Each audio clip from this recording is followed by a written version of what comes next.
మేడారంలో ట్రాఫిక్ కష్టాలు ఇంకా కొనసాగుతున్నాయి.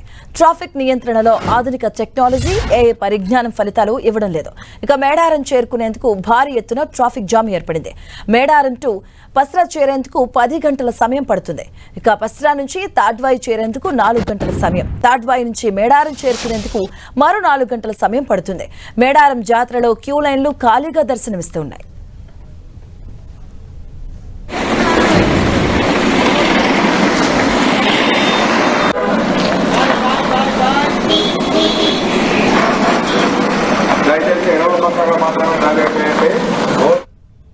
ట్రాఫిక్ కి సంబంధించిన మరిన్ని వివరాలు మా ప్రతినిధి కేకే అందిస్తారు. ప్రపంచంలోనే అతిపెద్ద గిరిజన జాతర మేడారం జాతర. వనదేవతలను ప్రసన్నం చేసుకుందామని వస్తున్నటువంటి భక్తులందరికీ కూడా నిన్నటి నుంచి ఒకవైపు అక్కడ ఉన్నటువంటి ఆర్టీసీ కష్టాలు, అదేవిధంగా పోలీసులకు సంబంధించినటువంటి దెబ్బలు, ఈరోజు ట్రాఫిక్ జామ్, వరుసగా భక్తుల కష్టాలు మాత్రం అన్ని కానటువంటి పరిస్థితి. వరంగల్ నుంచి బయలుదేరినటువంటి భక్తులు ఎవరైతే ఉన్నారో వాళ్ళంతా కూడా పూర్తిగా ట్రాఫిక్ జామ్ లో చిక్కుకుని నిన్నటి నుంచి అవస్థలు పడుతున్నటువంటి పరిస్థితి ఉంది. పోలీసులు మాత్రం జాతర లోపల పోలీస్ జాతరగా మార్చి సామాన్య భక్తుల పైన లాఠీలు జలిపించడం ఒకెత్తైతే, ఎక్కడికక్కడికి ఆంక్షలు విధించి పూర్తిగా మేడారంని పోలీస్ దిగ్బంధంలో పెట్టడంతో సామాన్య భక్తులకు దర్శనం అనేది చాలా కష్టంగా మారినటువంటి సిచ్యువేషన్ ఉంది. మనం చూడొచ్చు, ప్రస్తుతం మనం మేడారం సమ్మక్క సారక్కకు సంబంధించినటువంటి గద్దెల వద్ద ఉన్నాం.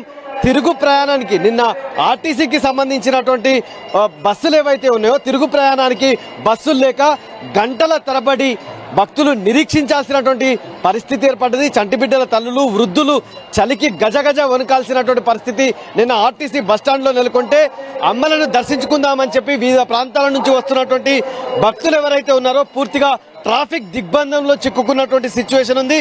వరంగల్ అంటే కనీసం తాడ్వాయి నుంచి మేడారం చేరుకోవాలంటే కనీసం 4 గంటల సమయం, అక్కడి నుంచి హన్మకొండ నుంచి తాడ్వాయి వరకు, పస్రా తాడ్వాయి వరకు సుమారు 10 గంటల సమయం పడుతున్నటువంటి సిచ్యువేషన్ ఉంది.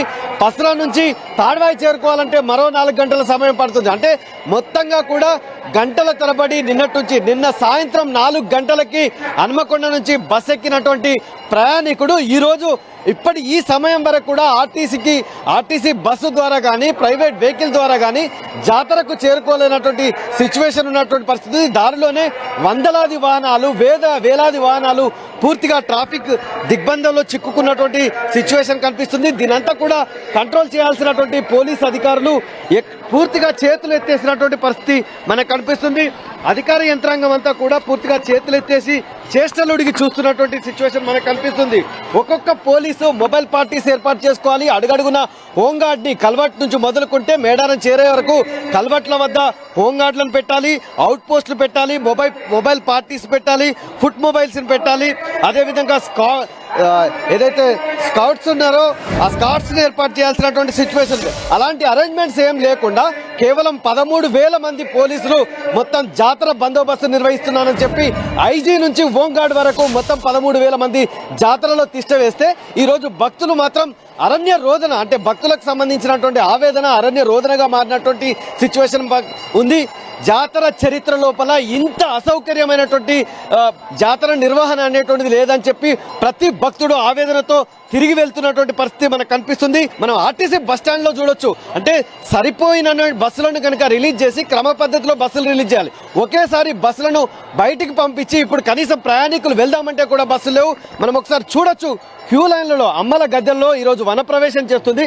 వనప్రవేశం చేసే టయానికి అంతా కూడా అమ్మలను దర్శించుకోవడానికి కిక్కిరిసించుకో ఉండాల్సినటువంటి జాతర ఈ రకంగా క్యూ లైన్లలో మొత్తం భక్తులు లేక ఏ రకమైనటువంటి నిర్మానుష్యంగా ఉంది. భక్తులు లేకుండా పూర్తిగా క్యూ లైన్లన్నీ కూడా ఖాళీ కనబడుతున్నటువంటి సిచ్యువేషన్ కనపడుతుంది. కెమెరామెన్ సునీల్తో కేకే 10 టీవీ, మేడారం, ములుగు జిల్లా.